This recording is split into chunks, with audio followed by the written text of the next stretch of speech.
Savannah, double chin Hasau. What's up, dudes? Welcome back to the Vault. As you probably guessed, I'll be giving my review for the Lion King remake. So let's just jump straight into it.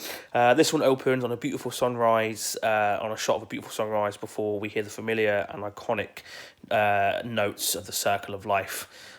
All-star cast for this one: Donald Glover and Beyonce take up the roles of Simba and Nala, and both give endearing performances.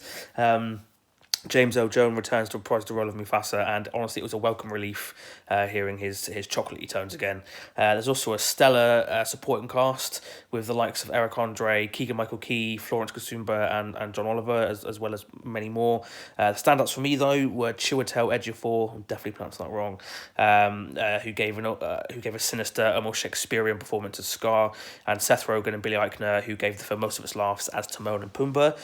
The story is, of course, a classic retelling of the classic 90s animated film, so nothing new for this iteration.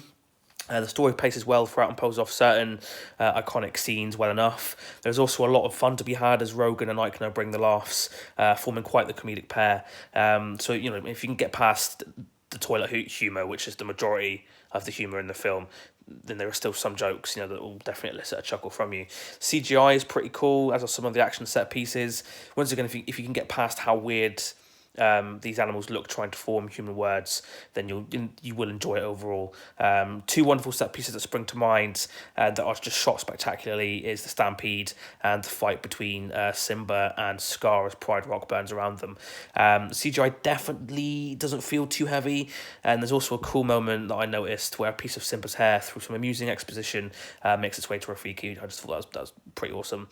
These great expositions and scenes come from the talented director Jon Favreau, who does brilliantly at translating this over into live action, from an animated standpoint. It also gives us some stunning cinematography and camera shots, whether it's a beautiful shot of the Starfield sky or the various gorgeous ones of the Pride Lands.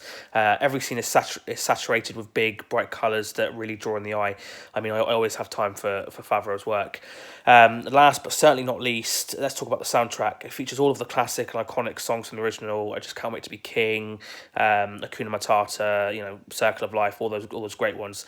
My only chagrin though, as much as I like Donald Glover's and Beyonce's rendition of "Can You Feel the Love Tonight," I felt a lot was missing from the song without Elton John's vocals. It just didn't feel right about it. It's like it was missing almost the passion that Elton John had when he sang it in the original. But that's it for my review. The only thing I learned is that you probably couldn't pay me any money to eat bugs. Carnivore for life, yo. Woo. Let's just jump to the two most important questions. Question number one: would I recommend this film? I personally wouldn't recommend this film, but people are still going to go watch it anyway. If you are in your late 20s like me, and you grew up watching the original, then you're going to go watch it. And if you've got kids of your own, then I would recommend telling them, because I think kids would enjoy it. But I didn't enjoy it as much as I did the original. There was just something missing, I think, from this remake that the original had. So I personally wouldn't recommend this film, but people will go watch it anyway. Question number two: does the film belong in the vault? I mean, what can I really say about this film? The biggest issue for me was the emotional manipulation throughout the film.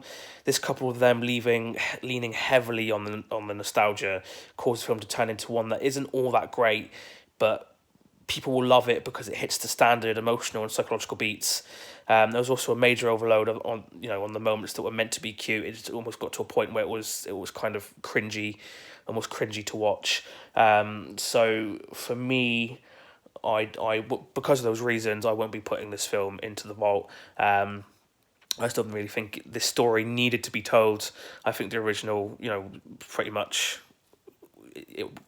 did what it set out to do and told the story, whereas this one, it was just a shot for shot. It was almost a National Geographic documentary. It didn't really need. We didn't really need to have it.